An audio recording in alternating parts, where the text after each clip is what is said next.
the helicopter. Kinumpirma ni Attorney Harry Roque na ang impormasyong hindi na aresto o nakulong ang dating kongresistang si Zaldico sa Czech Republic ay nagmula mismo kay Ko. Ayon kay Roque, si Ko umano ang nagpatunay na wala itong pagkakakulong o pagkakaaresto. Taliwas sa naunang anunsyo ni Pangulong Ferdinand Marcos Jr. na nahuli na ang dating mambabatas. Dahil dito, tahasan niyang tinawag na fake news ang naging pahayag ng Pangulo hinggil sa umano'y pagkakahuli kay Ko.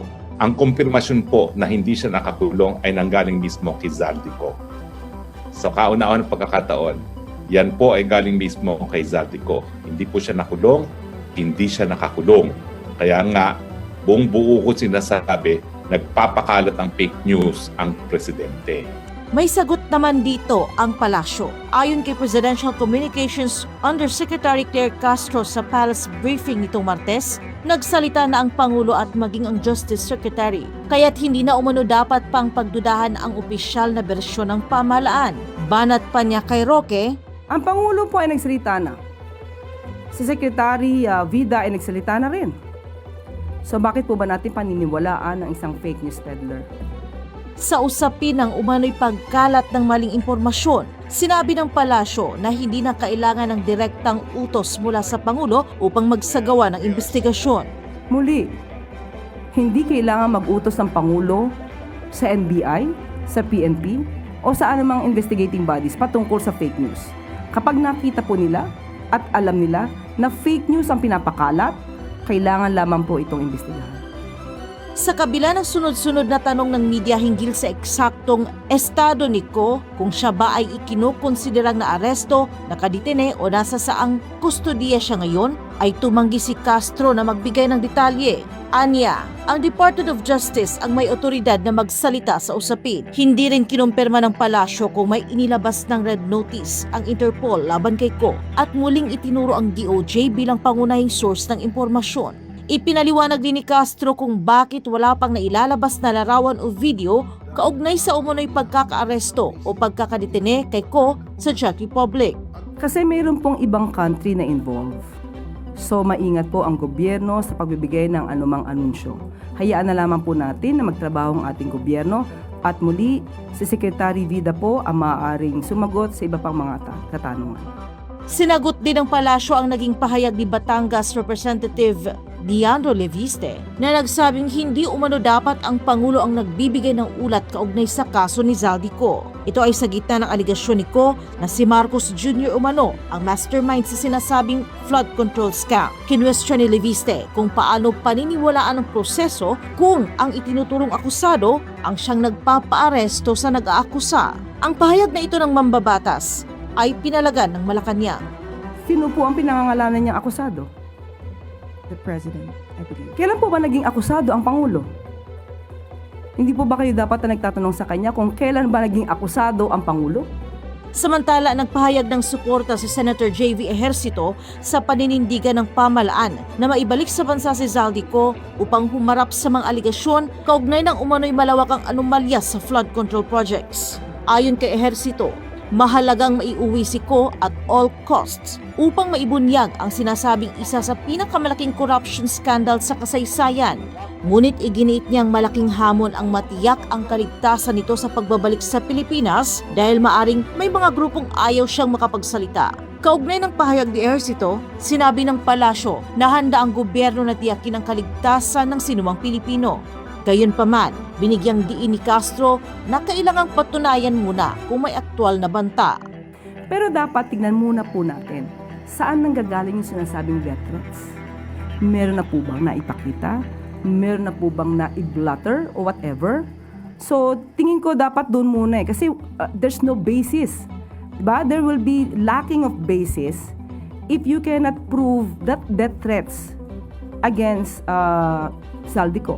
So dapat doon tayo mag-start. May death threats nga ba?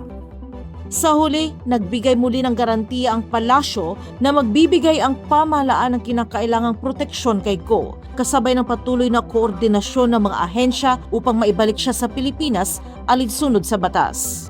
Yesterday po, former presidential spokesperson Harry Roque issued a statement questioning the pronouncements of the president regarding Zaldico, saying na hindi naman daw totoo na naaresto o hindi naka-detain si Zaldico ngayon, but rather ay nagkaroon lang ng intervention with the checkpoints. Ano po ang masasabi ng palasyo? Ang Pangulo po ay nagsalita na.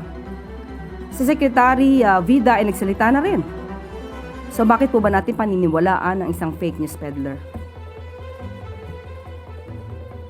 Ma'am, follow up lang po. May confirmation po ba tayo na may red notice ang Interpol kay Zaldico?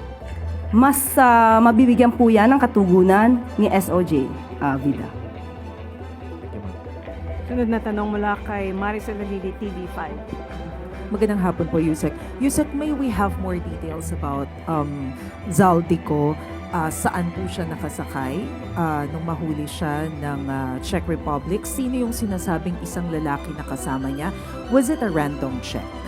Unang-una po, ang binigyan po ng authority na magsalita patungkol po dyan ay si Secretary Vida. So lahat po ng patungkol sa issues ni Zaldico ay mas mabuti po nating itanong mismo kay Secretary Vida. But with all the disinformation circulating right now, may we know how come wala pa pong inilalabas na photos and videos of Zaldico? Kasi mayroon pong ibang country na involved. So maingat po ang gobyerno sa pagbibigay ng anumang anunsyo.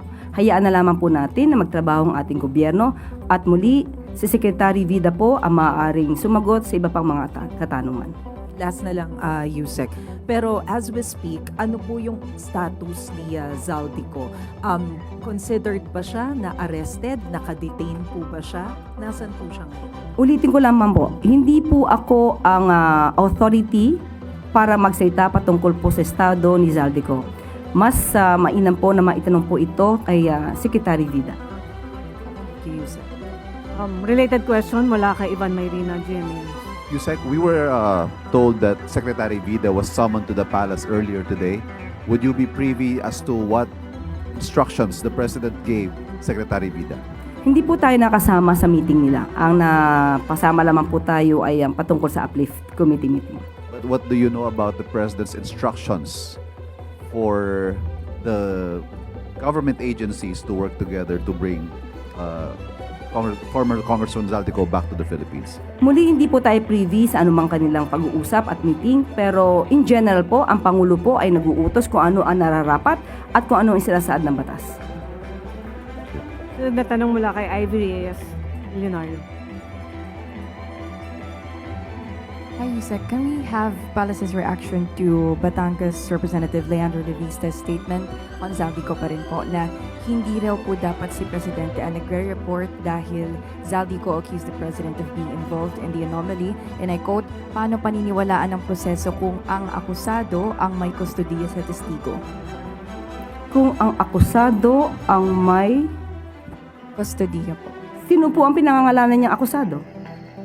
The President, I believe. Kailan po ba naging akusado ang Pangulo? Hindi po ba kayo dapat na nagtatanong sa kanya kung kailan ba naging akusado ang Pangulo?